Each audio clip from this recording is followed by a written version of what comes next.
무리가 몰려와서 하나님의 말씀을 들을새 예수는 게네사렛 호숫가에 서서 호숫가에 배 두 척이 있는 것을 보시니 어부들은 배에서 나와서 그물을 씻는지라. 예수께서 한 배에 오르시니 그 배는 시몬의 배라. 육지에서 조금 떼기를 청하시고 앉으사 배에서 무리를 가르치시더니 말씀을 마치시고 시몬에게 이르시되 깊은 데로 가서 그물을 내려 고기를 잡으라. 시몬이 대답하여 이르되 선생님, 우리들이 밤이 새도록 수고하였으되 잡은 것이 없지만 말씀에 의지하여 내가 그물을 내리리이다 하고 그렇게 하니 고기를 잡은 것이 심히 많아 그물이 찢어지는지라. 이에 다른 배에 있는 동무들에게 손짓하여 와서 도와달라 하니 그들이 와서 두 배의 채움에 잠기게 되었더라. 시몬 베드로가 이를 보고 예수의 무릎 아래에 엎드려 이르되 주여 나를 떠나소서 나는 죄인으로소이다 하니 이는 자기 및 자기와 함께 있는 모든 사람들이 고기 잡힌 것으로 말미암아 놀라고 세베대의 아들로서 시몬의 동업자인 야고보와 요한도 놀랐음이라. 예수께서 시몬에게 이르시되 무서워하지 말라.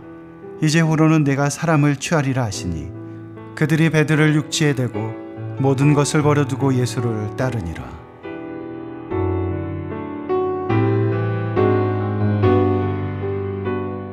복음서를 읽다 보면 예수님께서 사역을 시작하신 초기에 인기가 매우 많았다는 것을 알 수 있습니다.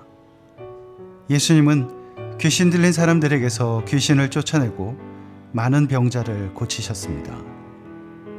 마가복음 6장에 보면 예수님께서 게네사렛 땅에 이르시니 사람들이 온 지방으로 달려가서 돌아다니며 병든 사람들을 침상째로 메고 나왔다고 적습니다.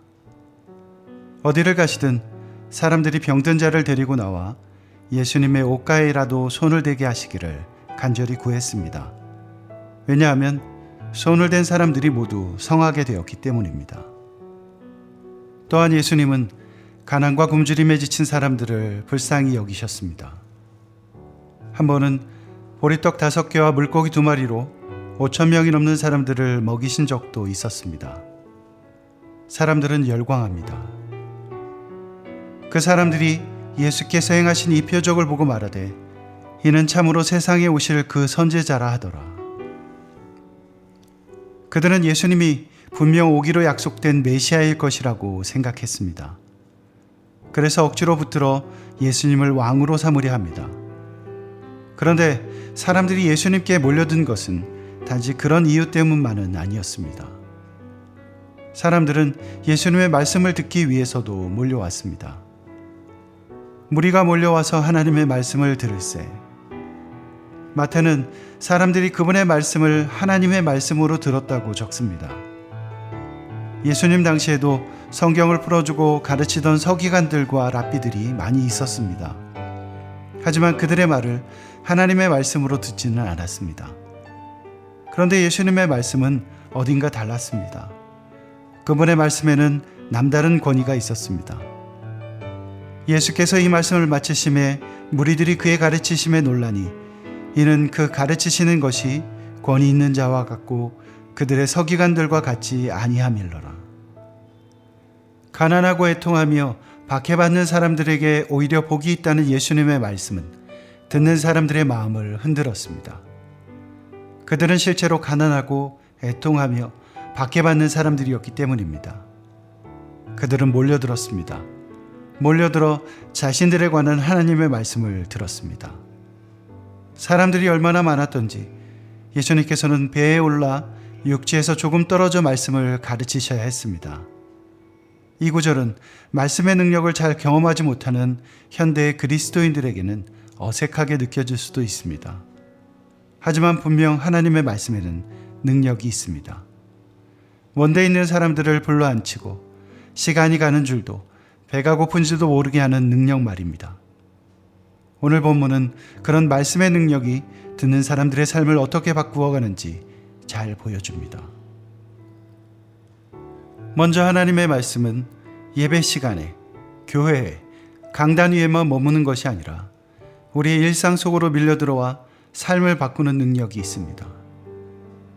말씀을 마치시고 시몬에게 이르시되 깊은 데로 가서 그물을 내려 고기를 잡으라. 방금 전까지 시몬의 배는 예수님의 설교단으로 사용되었습니다. 그런데 이제 말씀이 그치고 시몬은 일상으로 돌아갑니다. 하지만 말씀의 능력은 거기서 그치지 않습니다.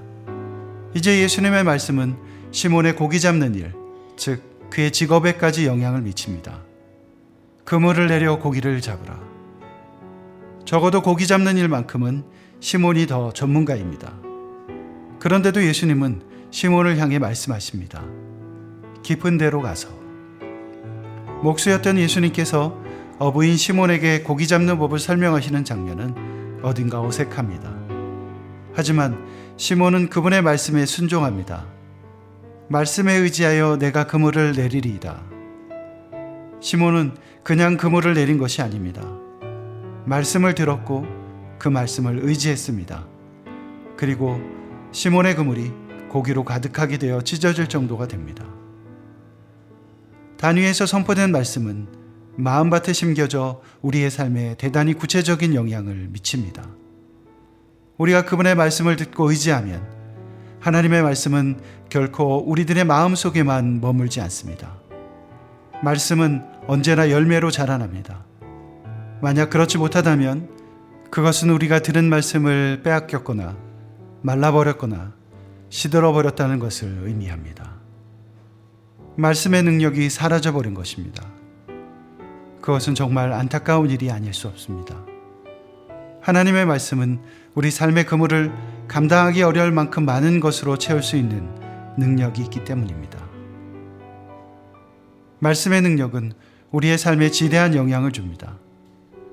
청교도들이 삶으로 증명했듯 말씀의 능력으로 살아가는 사람은 세상을 변화시킵니다.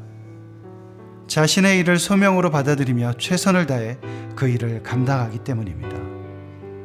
하나님의 자녀들이 정직하고 열심을 다해 일에서 성공하는 것은 분명 감사한 일입니다. 하지만 오늘 베드로를 통해 우리는 말씀의 능력이 결코 거기서 그치지 않는다는 것을 깨달아야 합니다. 예수님의 말씀에 순종해서 그물이 찢어질 정도로 물고기를 잡은 베드로의 이 이야기를 읽으며 우리는 기뻐합니다. 그래, 주님의 말씀을 듣고 의지하는 삶을 살면 이렇게 축복이 넘치는 삶을 살 수 있구나 하면서 말이죠. 하지만 거기에 머물고 만다면, 더 이상은 알고 싶어 하지 않는다면 우리는 정말 큰 실수를 하는 것입니다. 그것은 무한한 말씀의 능력을 너무나 작은 것으로 축소하고 선포된 말씀의 능력을 우리 마음대로 제한하는 것이기 때문입니다. 이것은 정말 어리석은 일입니다. 말씀이 우리에게 미치는 능력은 눈에 보이는 성공에 그치지 않습니다. 그보다 더 깊은 곳에 영향을 줍니다. 성공을 경험한 베드로가 했던 행동이 그런 사실을 잘 보여줍니다. 시몬 베드로가 이를 보고 예수의 무릎 아래에 엎드려 이르되 주여 나를 떠나소서 나는 죄인이로소이다 하니. 그 엄청난 성공에도 시몬은 기뻐하지 않았습니다. 오히려 예수님의 발 앞에 엎드려 자신이 죄인임을 고백합니다. 왜 그랬을까요? 말씀의 능력이 그를 변화시켜 눈앞의 성공을 넘어서는 어떤 것을 보게 한 것입니다. 말씀의 능력은 그의 내면을 치고 들어가 뒤집어 엎습니다.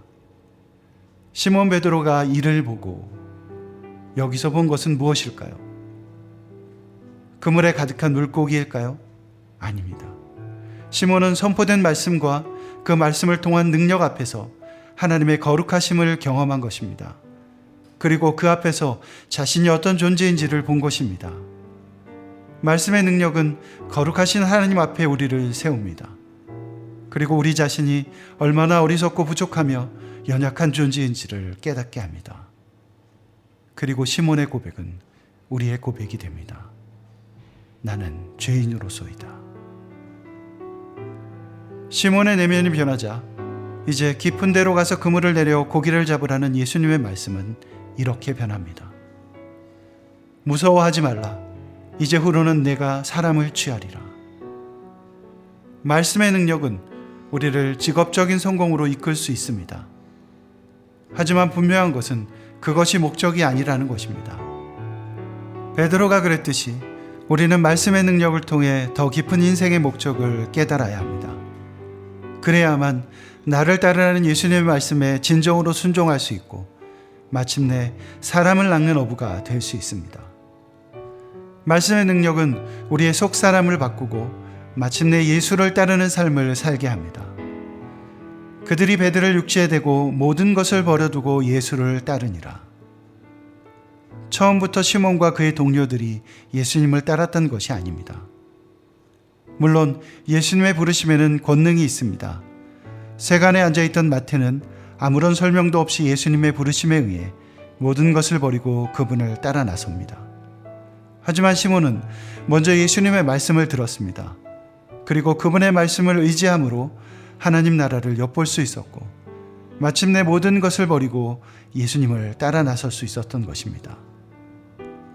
말씀의 능력을 경험한 사람들은 결코 물고기를 취하는 삶에 만족하지 못합니다. 예수님을 따르며 사람을 취하는 삶을 살게 됩니다. 세상 끝날까지 주님과 동행하며 그분이 주시는 명령을 준행합니다. 모든 민족을 제자로 삼아 아버지와 아들과 성령의 이름으로 세례를 베풀고 내가 너희에게 분부한 모든 것을 가르쳐 지키게 하라. 매주일 설교를 듣습니다. 또 개인적인 묵상 시간을 통해 하나님의 말씀을 듣습니다. 하지만 말씀의 능력이 삶을 바꾸는 경험을 하는 사람은 많지 않습니다. 더구나 선포된 말씀이 우리의 내면을 흔들며 우리를 제자의 자리로 부를 때 순종함으로 따라 나서는 경험을 하는 사람은 더욱 소수일 것입니다. 참으로 안타까운 일입니다. 하나님의 말씀이 강단에 머물고 교회에 갇히다니 말입니다. 매주일 설교를 듣고 매일 하나님의 말씀을 묵상하면서도 우리의 삶에 말씀의 능력이 열매로 나타나지 않는다면 이것이야말로 우리가 돌아봐야 할 가장 큰 문제가 아닐 수 없습니다. 이제 우리 모두 하나님의 말씀을 듣기만 하는 자리에서 벗어나 그 말씀을 의지하는 삶을 살길 소원합니다. 그래서 우리의 삶을 바꾸고 내면을 변화시키며 모든 것을 버리고 예수를 따라 나서게 하는 말씀의 능력을 삶의 모든 순간마다 경험하게 되길 소원합니다.